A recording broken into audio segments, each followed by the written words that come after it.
Buenos días, buenas tardes, buenas noches, según la geografía de cada quien.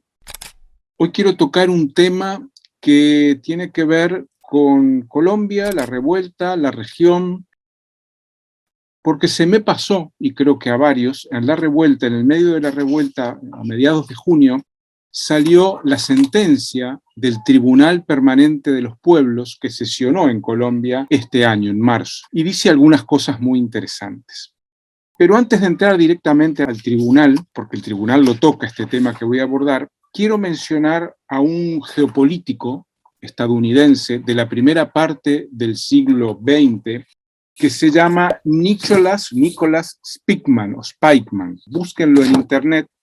Hay un artículo de José Luis Fiori que se llama Nicholas Spikman y América Latina. En él, este geopolítico, el más influyente en Estados Unidos sobre los años 30, 40 del siglo pasado, establece las principales prioridades de la geopolítica estadounidense en el mundo y en América Latina. Y fíjense qué importante es. Él divide a América Latina en dos regiones. La primera la llama la América Latina Mediterránea, que es como el mar Mediterráneo, aquel mare nostrum del Imperio Romano. ¿Quién incluye? Incluye a México, América Central, el Caribe, Colombia y Venezuela, ¿verdad? O sea, todo lo que rodea a esa cuenca del Caribe y por lo tanto tiene frontera directa con Estados Unidos. El resto de América Latina es Sudamérica menos estos dos países, Colombia y Venezuela. ¿Y qué dice Spikman? Fiori cita, este hombre que estoy leyendo, cita un libro que se llama America's Strategy in Politics, la estrategia política de Estados Unidos, de Norteamérica, ellos llaman América Estados Unidos. Dice, América Mediterránea es una zona en que la supremacía de Estados Unidos no puede ser cuestionada. A todos los efectos, se trata de un mar cerrado cuyas llaves pertenecen a los Estados Unidos, lo que significa que México, Colombia y Venezuela quedarán siempre en una posición de absoluta dependencia de los Estados Unidos. Repito, México, Colombia y Venezuela, como los grandes países de la región, quedarán siempre en una posición de absoluta dependencia de los Estados Unidos. Esto es muy importante. ¿Por qué es importante? Porque Cuba y Venezuela ya no están dentro de la órbita de esa absoluta dependencia de Estados Unidos. Y más allá de las cosas que uno puede pensar sobre el régimen de Maduro y el gobierno cubano, es evidente que aquí hay una criminalización de gobiernos que no se subordinan a Estados Unidos. Y ese es uno de los líos que tenemos estos días. Entonces, este es el primer punto, un punto central para tener en cuenta. Estados Unidos no admite que Colombia pueda salir de su esfera directa de influencia, de su política más cerrada. Lo mismo México, lo mismo Venezuela, y ahí viene todo un aspecto central de política que están siguiendo en este momento.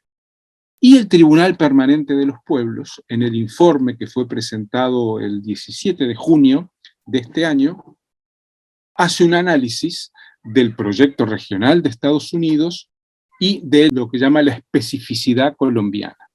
Y miren lo que dice, página 50, es un informe de 220 páginas. El fenómeno del paramilitarismo en Colombia transmuta en un elemento estructural y autónomo que se autorreproduce.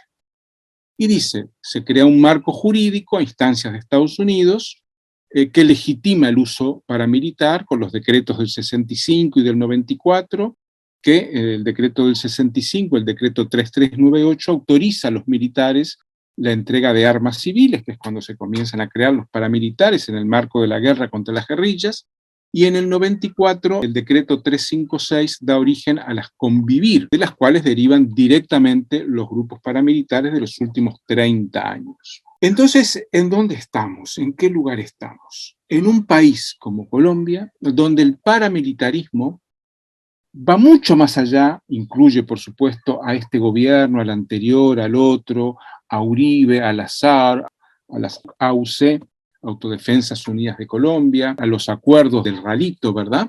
Y estamos en un lugar en el cual el paramilitarismo dice el informe, es un elemento estructural y autónomo que se autorreproduce.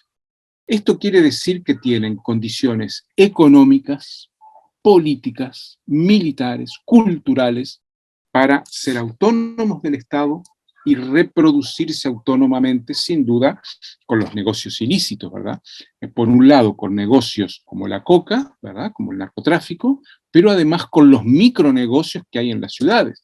Las veces que he estado en Medellín pude ver con mis propios ojos la extorsión a la población por aparcar el carro, por usar internet, por el servicio de agua, el transporte, todos servicios que los paramilitares controlan y que cobran a la población. No es un fenómeno solo de Colombia.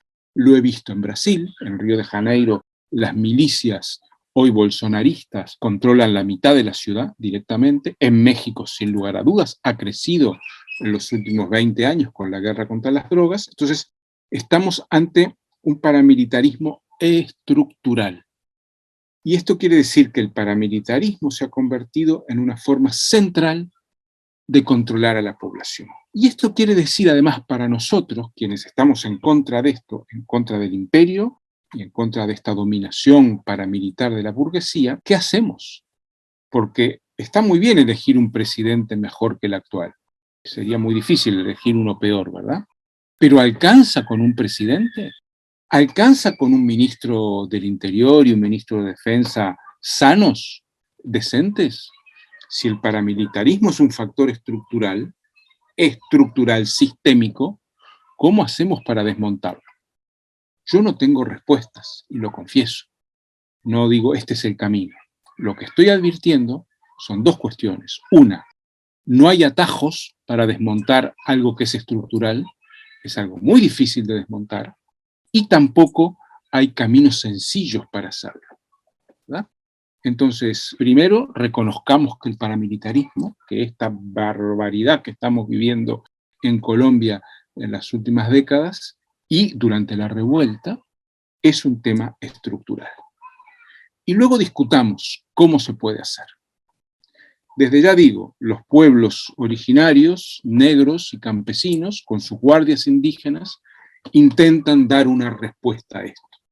¿Es suficiente? ¿No lo es? Ya veremos. Pero tengo muy claro que por la vía del Estado, por la vía de entrar en el aparato estatal, que fue en lo que yo me formé históricamente, no es un tema de anarquismo aquí, ¿verdad? O de ideologías, es un tema de experiencia concreta. Uno no desmonta el Estado actual por ese camino.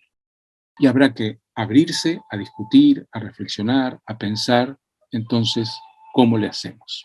Muchas gracias.